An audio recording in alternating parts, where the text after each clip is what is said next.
want to make the world's first 3D fashion film. Directed by Bailey Walsh, featuring Kate. So it's a way of bringing a fashion shoot in a magazine alive in a moving image way. The idea was to make a 3D piece. You start with 3D in Kate Moss, and it's kind of grown from there. When Jefferson first approached me about this project with Kate, I in fact was travelling in Bhutan and northern India, and I was getting very interested in obviously the ceremonial and the ritual aspects of both of those cultures.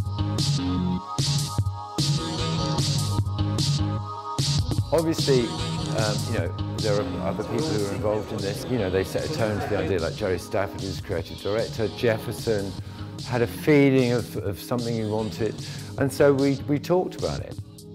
Jefferson is obviously pushing boundaries the whole time, and that's great. Yeah, he's got vision.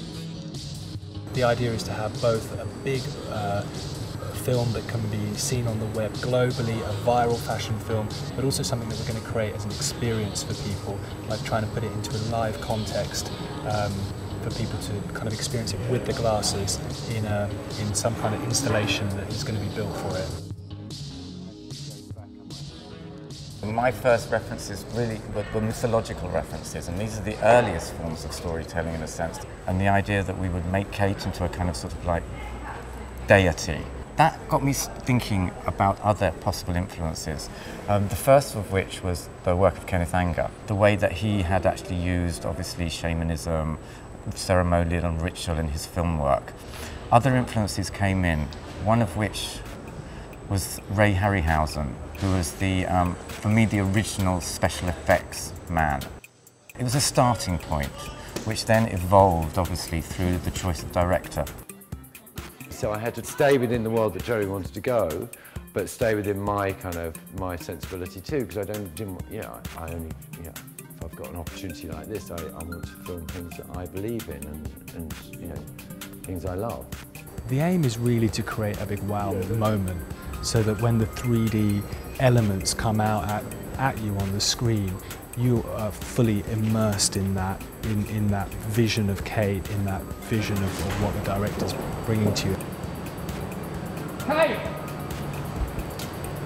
We also were channeling The Lady of Shanghai, the Orson Welles film, which the set recalls in its fragmented mirror, because when working in 3D, it's about depth of field. It's not just about the foreground, which is our subject, Kate Moss. We have to have the feeling that there's also depth of field behind. And what the mirror effect gave us was this ad infinitum, this kind of like void in which she could then evolve as this character. Well, you can read a lot of different things into the symbolism that's employed in the story itself. But the fact that it's Kate makes it universal, it makes it globally interesting for people, and the technology just enables to deliver it in a way that is faster, global, and easier for people to engage. 3D is not a super new technology, but the fact of being able to use it through the web makes a combination of something that is both a kind of viewing experience and something that is the latest technology work together hand in hand.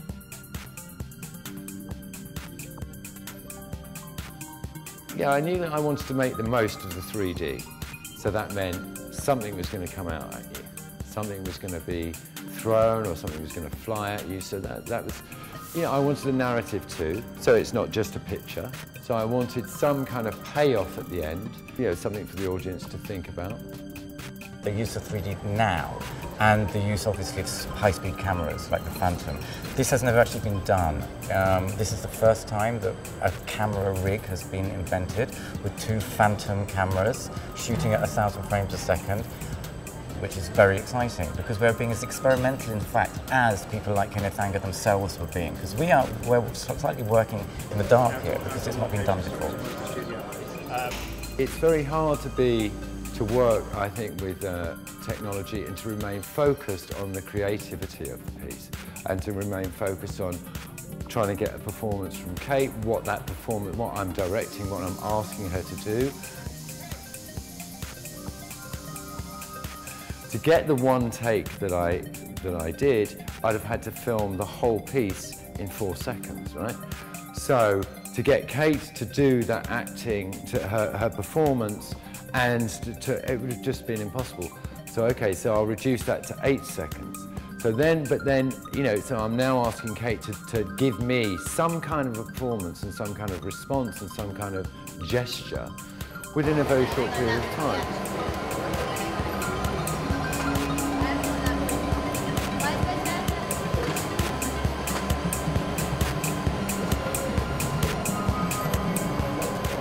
You know, Kate and Bailey's relationship is about emphasising beauty.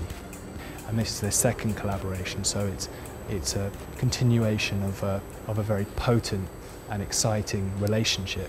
You know, that was a hologram and this is 3D. So I love the idea that we're kind of always working in this three-dimensional world.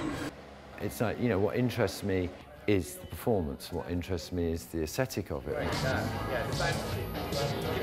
For today, we have been preparing for about a month after seeing the references, Kenneth Anger and those early films. So I've been searching to find clothes that would suit Kate, that she would like, and would work on film and sort of give that story across.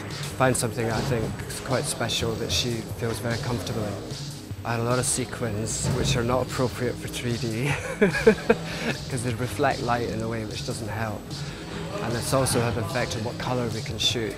This would be a whole other shoot if it was a different model, because nobody else brings the clothes to life like that. We wanted to make Kate kind of a mythical goddess, really gorgeous, golden brown skin, really luminous. We're doing a dark smoky eye, a pale mouth. This is actually the first time I worked on 3D, so I don't even know how the result is going to be. It's very, very detailed apparently, so you see like every pore. You have to be very precise. Oh, it's great, you know, she's an icon, she's gorgeous. You can really do so many things with her, and she gives so much, you know, to the camera and to the end result. Kate and I have been working together for a long time. I know kind of how she moves and the kind of little angles and things she likes to take, so I'm aware of how her hair behaves. I'm doing kind of what I would normally do. It's the camera that's picking up the hair differently, especially in HD 3D. It's more about the detail than ever before. We want to fill the frame with energy, so there's a freedom to it that hopefully the hair will fly off the screen. Basically, I do things in one take, so there aren't that many options. So you cannot go and re-edit and rethink the idea. I love to go onto a set knowing what that film's going to look like. I wanted her to be incredibly still for the first part of the film, and just kind of to make it as hypnotic as possible, which is why I used the Phantom, but almost like a still photograph that you can study in 3 dimensions, and there's kind of this weird hypnotic movement within it. And that second part of the film, I think, I mean, I certainly haven't seen Kate in that kind of acting, you know, acting that way before.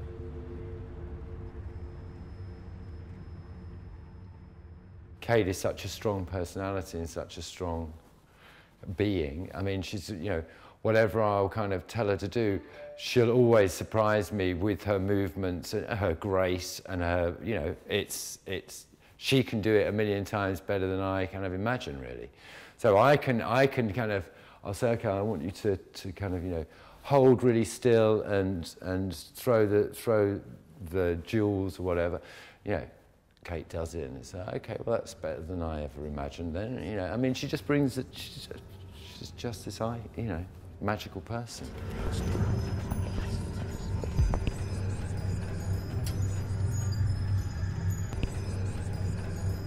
Romance is what gives this project its heart, and it's in a way it's the feel-good factor.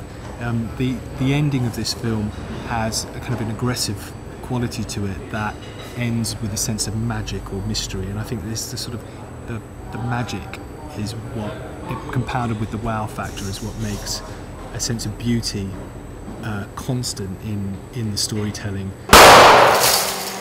Yeah, I was looking for a hypnotic quality to the film. So, and you know, that's a very easy thing to do when you're looking at Kate Moss in 3D. I mean, that's, you know, her beauty is very hypnotic.